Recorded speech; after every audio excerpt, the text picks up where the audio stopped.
Well, we are back at it again. We're going to be talking about and taking a deeper dive into how empowered women use strategies so that they can keep their stress levels down and experience success. And guess what? We're going to get to it in just one moment.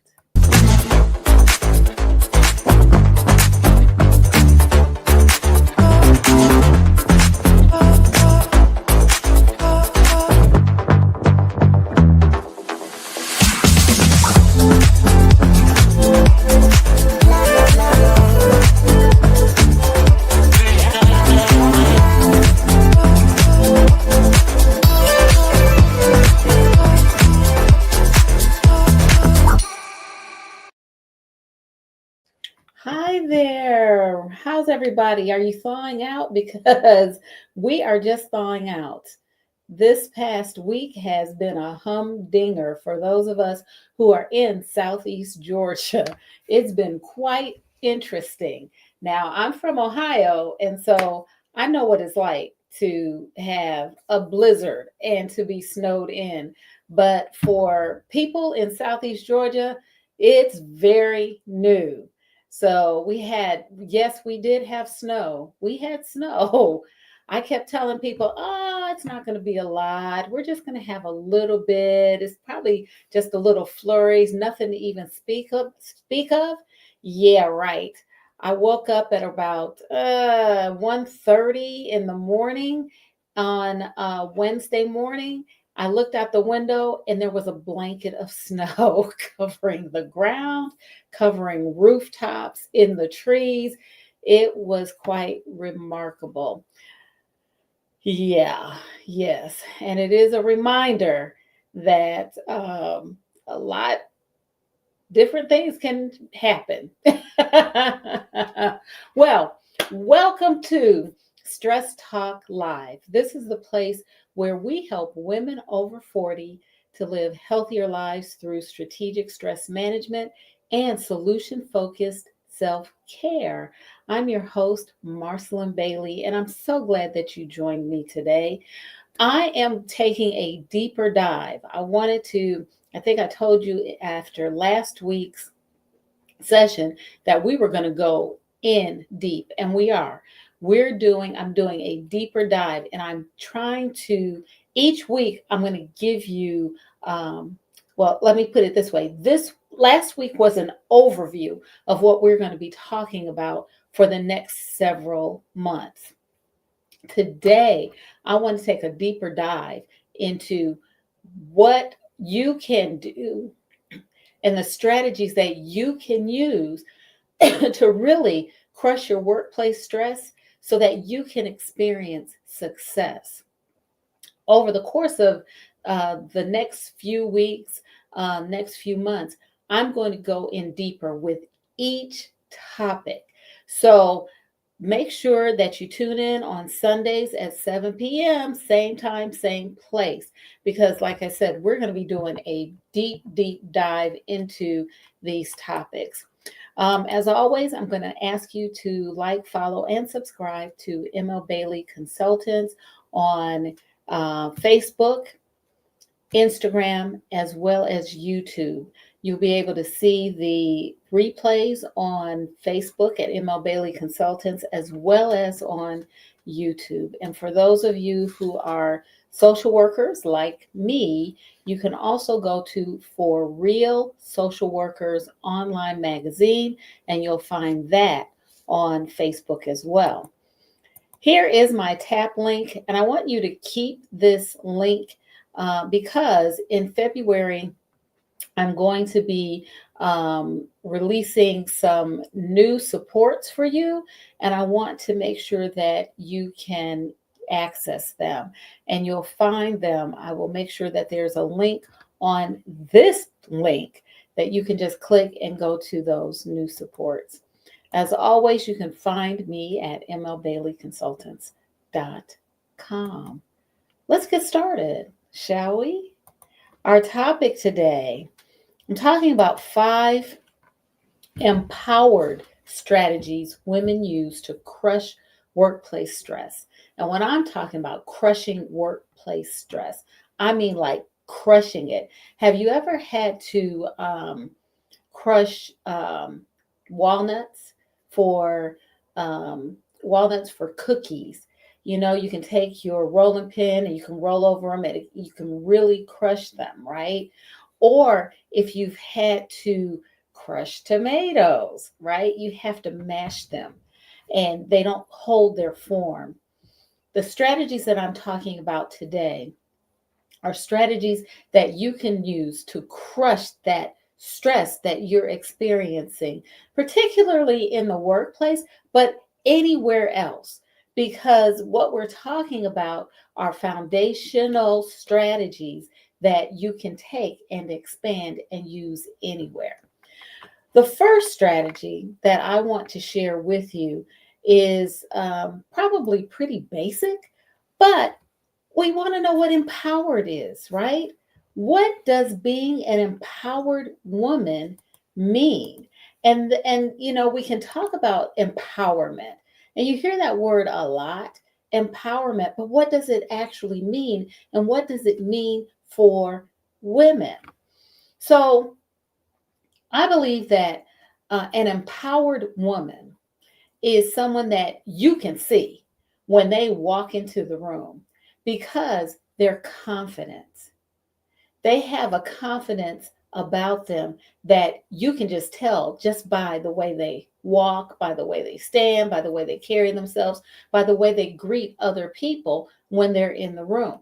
And if they're introverts like me, they may not immediately greet other people, but you can still tell that there's something about them, about their, again, their posture that demonstrates that they are confident. These women are resourceful. They are they have resources within themselves and they know how to access resources. They're a wealth of information. These women are women that you go to, that if you have a question or you want to know how to do something, you go to them. I have a friend who is a wealth of knowledge. She just knows stuff. She knows things. And so when I have questions, pick up the phone and I say, "Hey, okay, I'm not quite sure how to do this or I'm not quite sure who to talk to about this." And 9 times out of 10, she can direct me. So these are women who are resourceful. They have resources within themselves. They have resources, they can access resources, and they know who to go to get the resources that they need. Empowered women are also women who make their own choices and they make those choices so that they can pursue their own goals. So, here are other things that I want to share about what empowered woman means and what it means to be an empowered woman. Empowered women know who they are. It's just that simple. They know who they are. That's where the confidence comes from. They know who they are. They are comfortable with who they are. They don't have to change or morph or be different with different people. They who they are is who they are, and they're comfortable with that. They also know their value. And oftentimes women don't know what it is they bring to the table. They don't know the assets that they have to in, influence and impact the world around them. This is something that I share with my daughters all the time. I'm constantly telling them, you don't know what you bring to the table. They're young, they're in their 20s, and they don't know the all of the skills, abilities and gifts that they have that they share every day because they don't think of them as such. Empowered women know who they are and they know their value. They also control their own destiny. and they control their destiny by making choices about their own lives. They are not beholden, or they're not going with every change of the wind. They know where they're going, and they control how they're going to get there. I've already talked about how they can access resources, but not only resources, opportunities. They can see opportunities and they know how to access those opportunities. They recognize the opportunities that are out there. Not only do they access available resources and opportunities for themselves, they do it for others.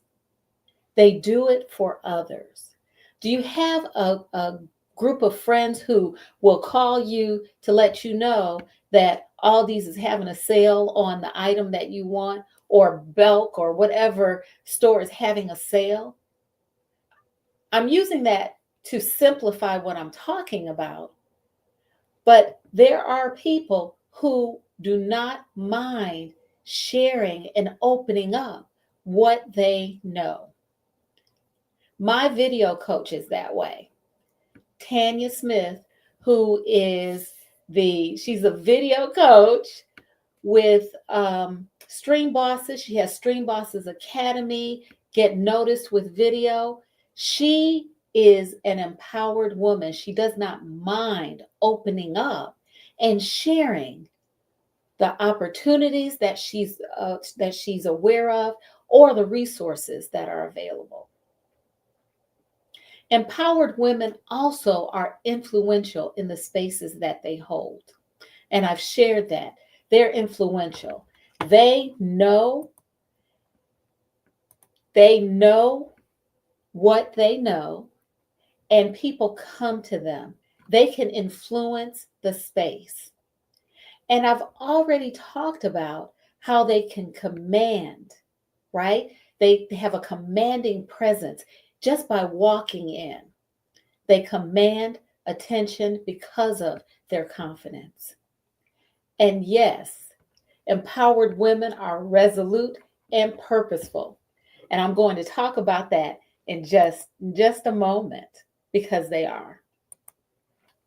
So, who are some empowered women that you know? And if you'd like, drop that into the chat. Let's give them their roses when it's due, right? Let's not wait. Let's give them what's due to them. Drop the name of an empowered woman, or if she's your mom, your auntie, drop that into the chat too. That's great, because they're the women who have gotten us through.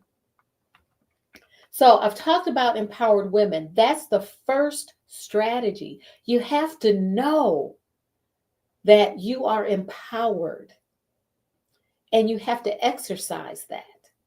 So let's talk about the next strategy, okay?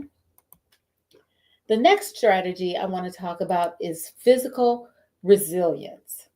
And physical resilience, there you go. That's right. My mom, I'm telling you, my mom she is a rock star too. My mom, and I have aunts who are rock stars. My Aunt Lula, my Aunt Rosanna, and my mom, they're all in their 90s. They're in their 80s. I won't put you up there yet. They're in their 80s, approaching 90. And these women are nonstop. They can run rings around anybody. They've taught me a lot. They've taught me a lot about being a woman. They've taught me a lot about carrying myself with dignity and interacting with others in the same way. I love them. I love y'all. I just want you to know I love you. We're talking about physical resilience. Okay, this is about your health, right? When I think physical resilience is so foundational, because remember, I talked about how our physical bodies are so connected to our mental status, right? Our mind and our brain. So it's so important for us, especially if we're women over 40, to make sure we're tuning into what our body is saying and telling us, because that's going to affect how we interface and interact with the world. And that's also going to help us to keep our workplace stress down. It's going to crush it. When we are physically healthy, we can handle whatever comes to us, and our stress levels are much lower. We're not going up and down, up and down. We're even. And I'll talk about that shortly. But number one, when I'm talking about physical resilience, I'm talking about having a healthy lifestyle. And what I mean by a healthy lifestyle is the environment in which you live needs to be healthy. Also, and what am I saying? What I'm saying is we need to not have clutter around our house that we could trip over or stub our toe or bump into. It's as basic as that. We want to make sure that we're dusting so that when the weather changes and flu bug is going around, COVID is going around, all these other bugs are going around, we're keeping our environment, our home environment, our work environment clean so that we are making sure that we're not picking up bugs that will make us sick. In addition to our environment, I'm also talking about socially. Having a healthy lifestyle means that we're around healthy people, that we are communicating with other people, first of all, because when we have a social network and we're in a community, we're healthier. There are studies that show that. A community of people are healthier. Okay. So we want to have social outlets and we want to be in a community of people. So when I'm saying healthy lifestyle, I'm talking about environmentally as well as socially. But that also means physical activity, making sure that we are physically active. The more active we are, the more resilient our bodies are. We can get over that cold or flu quicker. We can move. We're not subject to aches and pains. Our muscles are elastic and our joints move, so we're not stiff or hurting.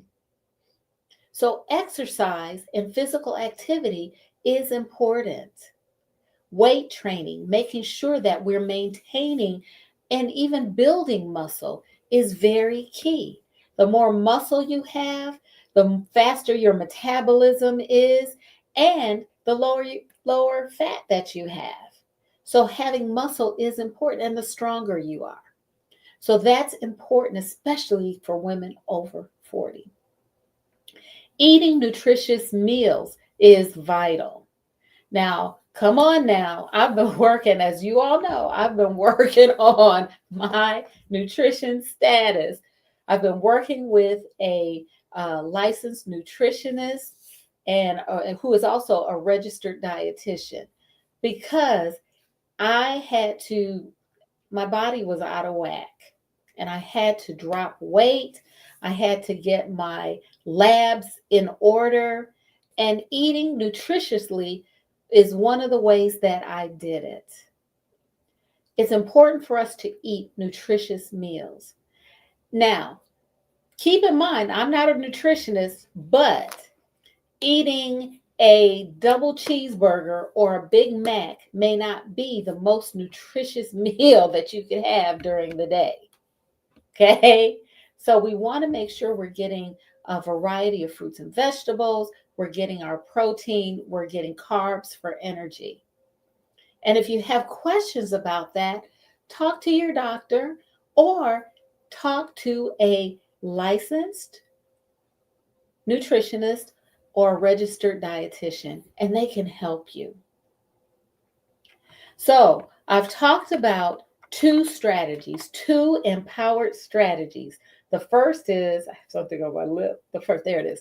The first is being an empowered woman, what that means and what it means to you. And the second is physical resilience, making sure that we are physically healthy and taking care of our bodies as we age. The third is mental clarity. And this one is it's kind of really up my alley because I because we know that um as we age, we may be more prone to forgetfulness, right?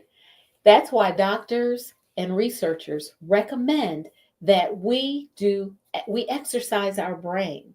When we're younger, our brain is taking in lots and lots of information because we're trying to learn what this thing called life is. When we're 2 years old, we're all into everything because we want to know what this thing is and how we should maneuver in life.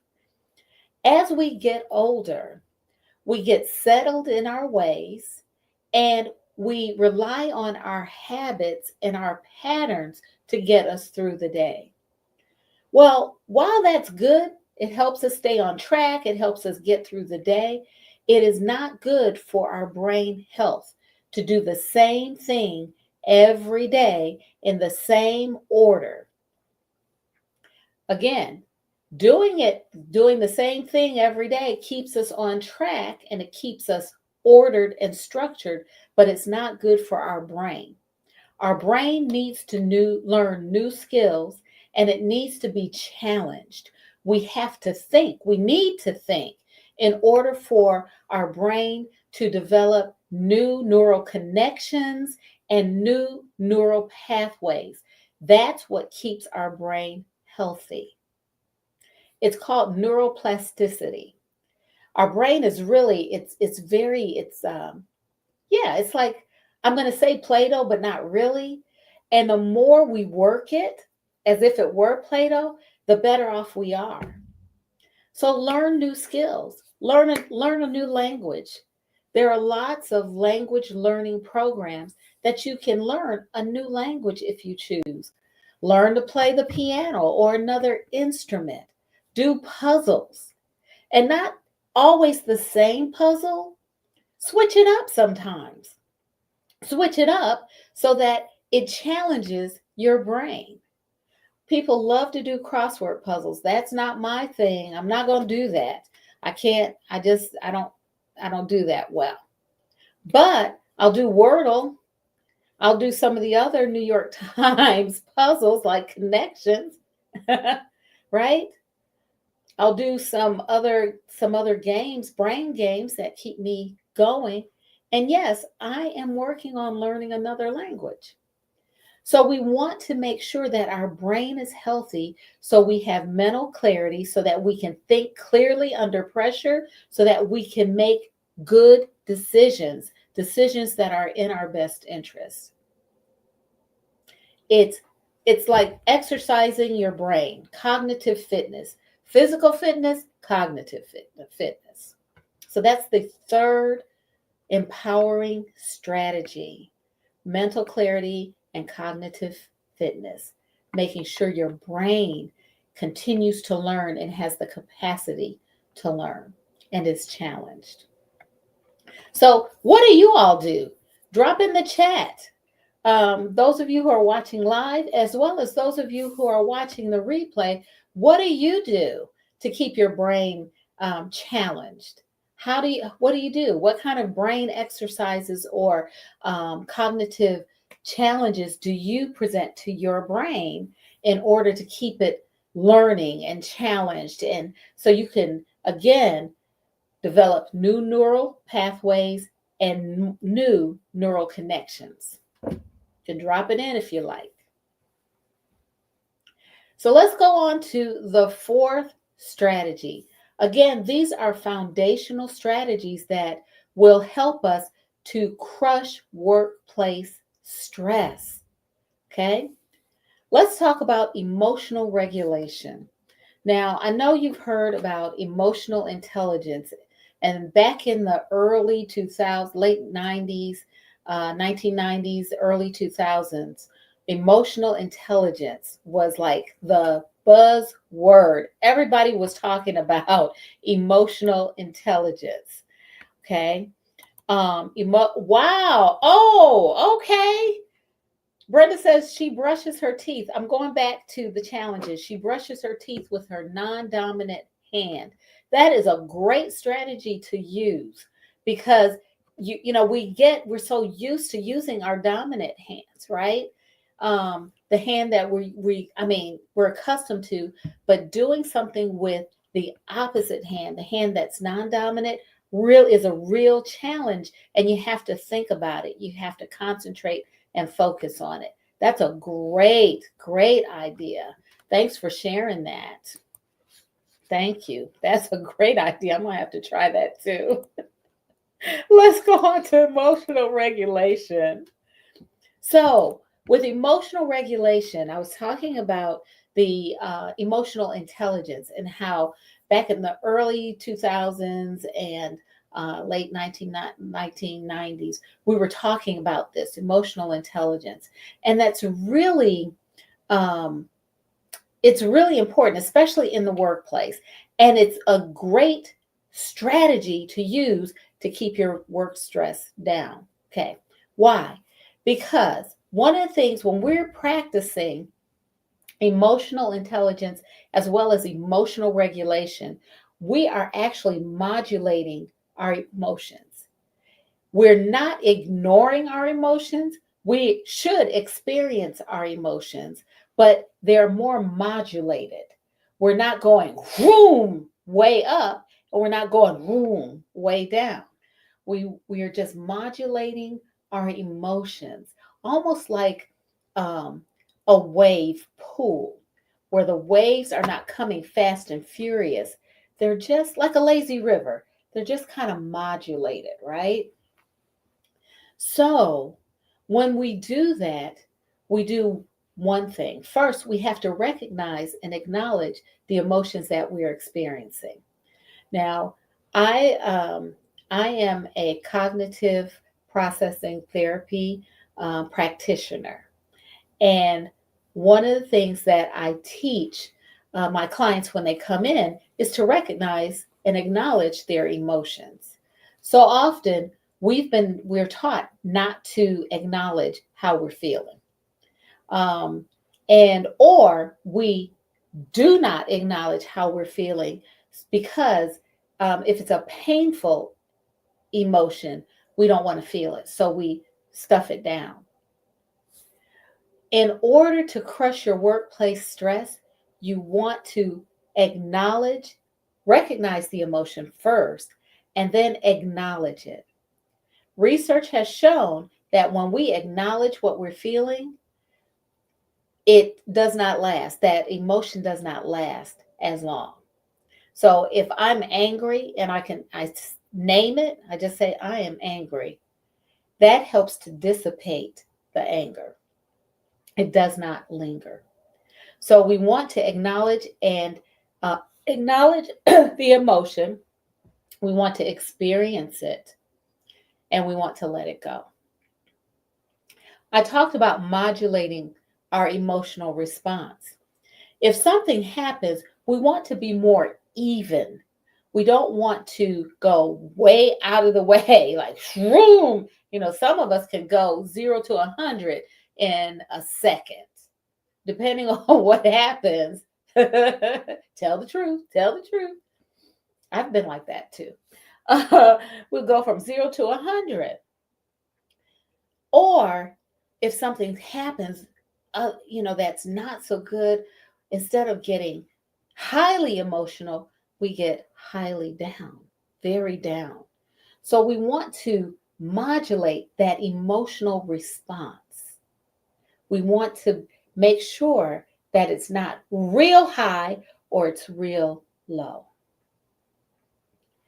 The other aspect of emotional intelligence and emotional regulation is being able to read, understand, and respond appropriately to others' emotional responses. Now, that's a mouthful. Now, but it's part of emotional intelligence, being emotionally intelligent and emotional regulation, being able to read, understand, and respond to others and respond appropriately to others. Because imagine, as a therapist, I have clients who they're either crying or they may be very angry and they may be raising their voices. As a therapist, I cannot raise my voice with them because that will just set more flame to the fire. It will, if you are modulated, your emotions are modulated, people who are around you will also have modulated emotions. There is a term called mirroring, and we are people will mirror what they see. So if someone is incensed and angry and they're yelling, their voices are raised, um, people who are around them will get incensed too. It's a natural response. They'll get incensed and they may raise their voice, although they don't mean to. As a therapist, I've been trained, and I do work on this quite a bit, to make sure that if I'm responding to someone who is also incensed and they're ready to fight, I've been trained and I practice not responding in kind. I respond in a calm manner. Oftentimes, I'll lower my voice in a way that I'm whispering so that it does not appear as if I'm shouting. I will also mute my movements so I don't make grand gestures. I will mute and often just stand still. Sometimes I'll just clasp my hands and just stand very still, or I'll sit very still so that the other person does not anticipate that I'm going to make a sudden movement, right? So that's part of emotional intelligence and emotional regulation. Last but not least, when I was teaching people to work on their vision, their life vision, and their professional vision, I always told them that it was important for everything, their vision to align, their beliefs to align with what they are doing in the workplace. This strategy goes above and beyond physical, mental, right? Because it's very empowering. And I believe that empowerment, true empowerment, comes from understanding your deeper purpose. What are you here to do? What are you on this earth to influence? How do you impact or influence the world around you? And how are you choosing to do so? Right? Because we do influence the world around us, whether we are deliberate about it or not. We really do. Just our presence, what we say, how we say it, what we do, how we do it, influences everything around us, whether it's deliberate or not deliberate. So when I'm talking about spiritual alignment, I'm not necessarily talking about a certain belief structure. I am talking about, however, how your faith or your belief, your spiritual belief, is embodied by your life practices. How does your faith or your spiritual belief, How is that embodied in your life practices? And is it congruent? Are the things that you say you believe, are the things that you say you believe in visible in what you do, say, think, feel, demonstrate to the world? When we are not, when our spiritual beliefs and our faith do not align with our life practices, whether that's in the workplace or whether that's in the home or in the community, our stress levels are much higher. They're higher because there's not an alignment. In addition to our faith or our spiritual beliefs, what about your values? Do your values align with your work? Do your values align with what you do and say at work? Are you in a workplace where you have to leave your values at the door? If that's the case, you're going to experience high stress. Now, am I saying go out and quit your job? No, I'm not. I am not. What I am saying is you need to find a way to align your values with what you do, with your workspace, with what you do on a daily basis. I've talked about your values. I've talked about your faith and your spiritual belief. Now, are you walking in your true purpose? Do you feel as if do you have a longing to do something that you've not done?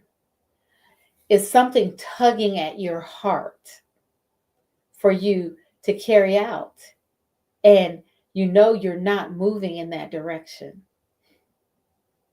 You want to make peace with that because that also will increase your work stress.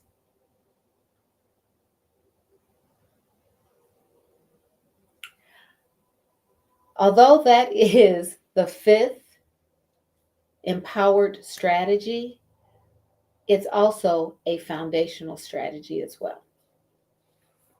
It is a foundational strategy.